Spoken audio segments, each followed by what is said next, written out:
Hi, welcome to Management 134, and this is Human Resources Management. The first chapter in our course is the Human Resources Growth and Development. Human resource management in the modern world is of it's both challenging and exciting. And this field of human resource management provides a very wide area of insights, not just for the students, but as well as the practitioners in building their career. Strong knowledge in human behavior plays an important role in molding a human resource foundation. That foundation will bring peace and harmony in the industrial world, right? So the reward for competence in this area will be inevitably or dili maiwasan na very significant, both personally and monetary. And the role of human resource practitioners is getting more complicated in the advancement of technology. So with the technology, it has developed, it has evolved, and it has becoming more complicated than before. The aim of this course or of this subject is to prepare the young professionals and the students in the field of human resources in the on the premise that the modern manager's job is becoming extremely intricate or complicated. Okay, so this is hopefully will guide you in building your careers in the future. Okay, so let's go to our objectives. The objectives of this whole chapter. Actually, the I have divided the chapter into several subparts because it's going to take a very lengthy, very long a video if ako siyang isara sa isa ka presentation. So, for the whole chapter, there are five objectives. First, we have to define a human resource management. Then we should be able to discuss why the human resource management is both a science and an art. And then we should be able to explain and differentiate the different roles of human resource manager and his functions.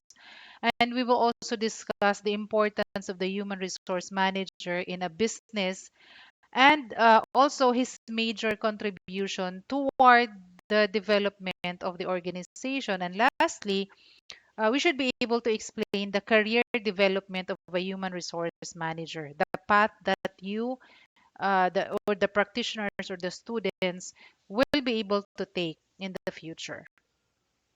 So let's go ahead and review the development or where the human resources started. Human resource management actually is a new it's a new field in the Philippines. Bago lang siya and it was only mga around 1940s, 1950s that it gradually gained acceptance and recognition sa both private business and the industry.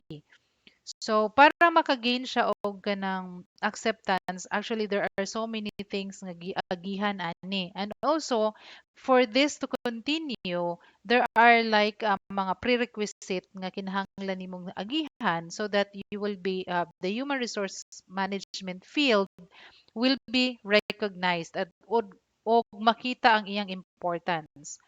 The first is the personnel management is needed in business operations. So we have to convince the top management that it is important because the top management of every business or any corporation are usually unaware of what the personnel of the work of their personnel, ba? And what it can do to promote um, the effective management of the personnel. So, ang resulta, ang personnel management is usually given only a minor role in business affairs. No, murag dili kay siya importante. In our locality, we will notice, like for example, here in our city, we will notice that there are business establishments that does not have personnel management. No, the the owner is also the HR. The owner is also the personnel management. So daghan siya role nga gigampanan, but there is no specific personnel management. So dili pa kaayo siya ing ana ka uh, known in our city. And then we also have to look at the qualified personnel administrators that are available because this field is quite new. So therefore, dili pa kaayo daghan ang mga kanang yung mga qualified yun. So even the management makakita nila that that good personal department is desirable or gusto nila, but there are not enough qualified personal management practitioners are available to run it, and that is why we are offering this course so that we will be able to, in the future, if you are interested, you will be able to master the qualifications of a personnel manager. And then next is that personnel administrators contribute to the company's objectives and goals. So we have to convince the top management that they are vital to the industry or the company, and that they are able to contribute to the company's objectives and goals. Because with the supply and demand gap for personnel administration, there are many personnel specialists na yung mga specialists, but they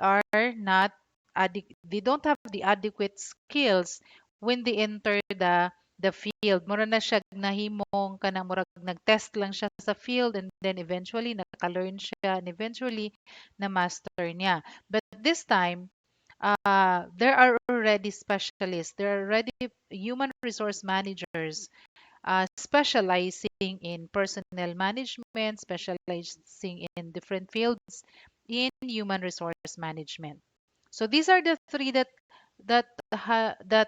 the field or the um, human resource management course has to go through.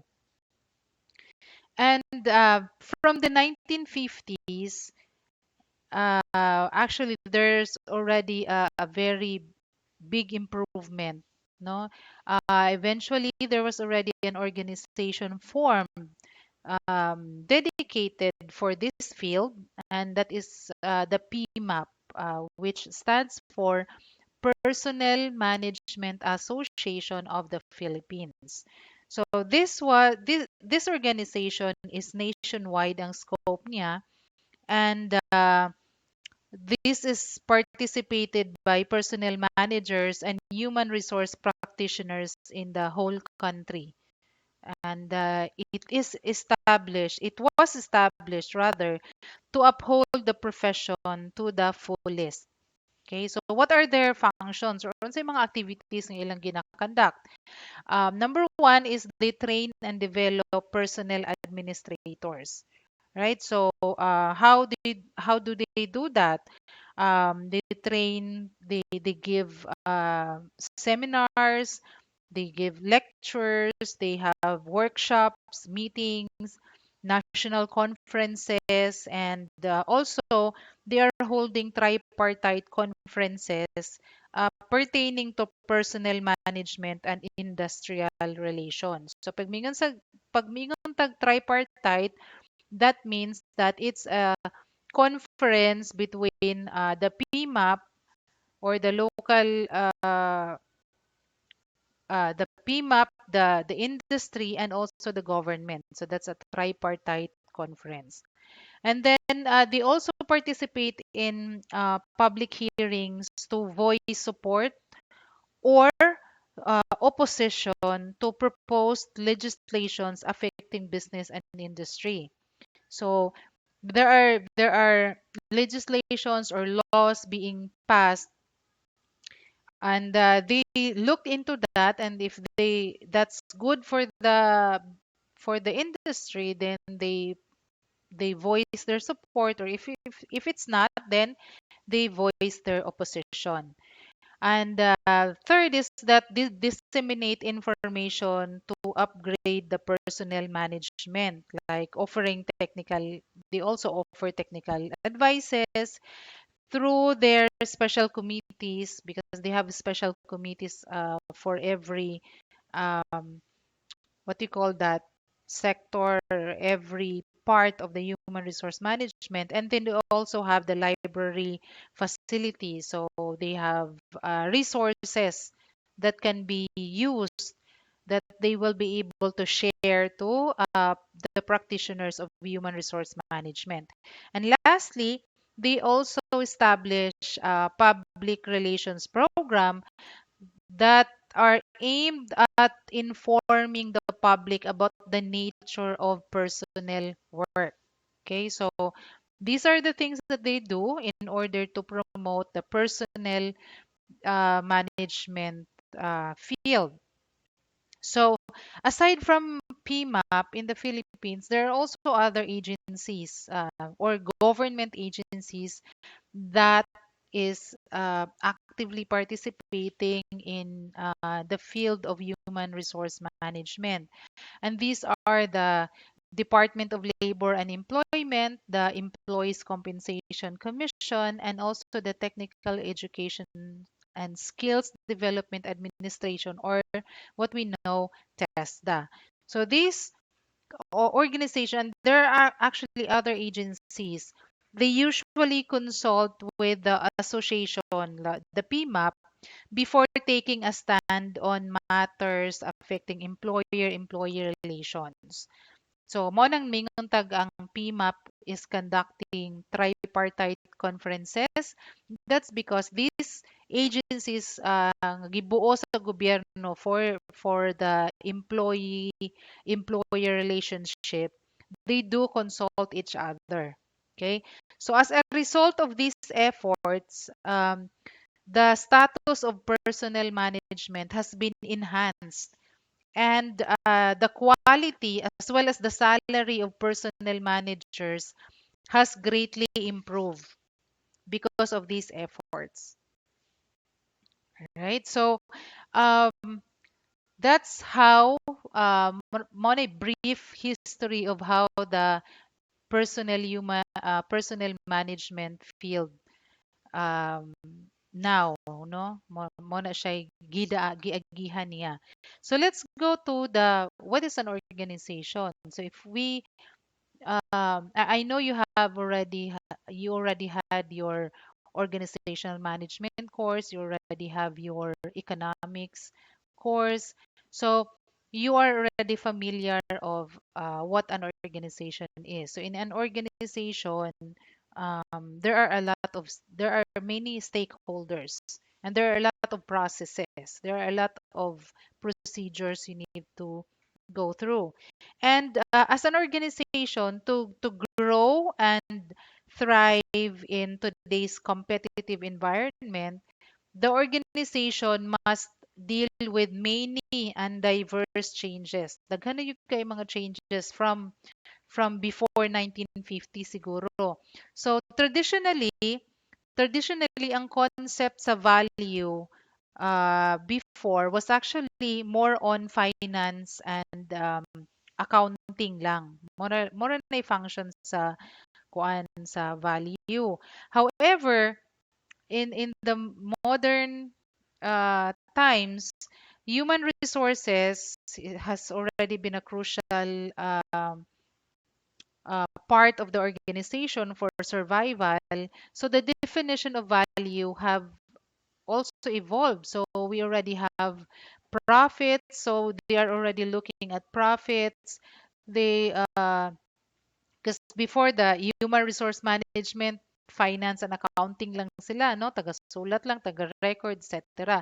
But in this modern era, they already are looking also into profits. So pag may profits mo nang kita sa gobyerno, employee growth and satisfaction, of course, they already look at how they are able to satisfy, because satisfy the employee, because if the employee is not satisfied, they are going to go to another company, diba? They will leave and they will find another company.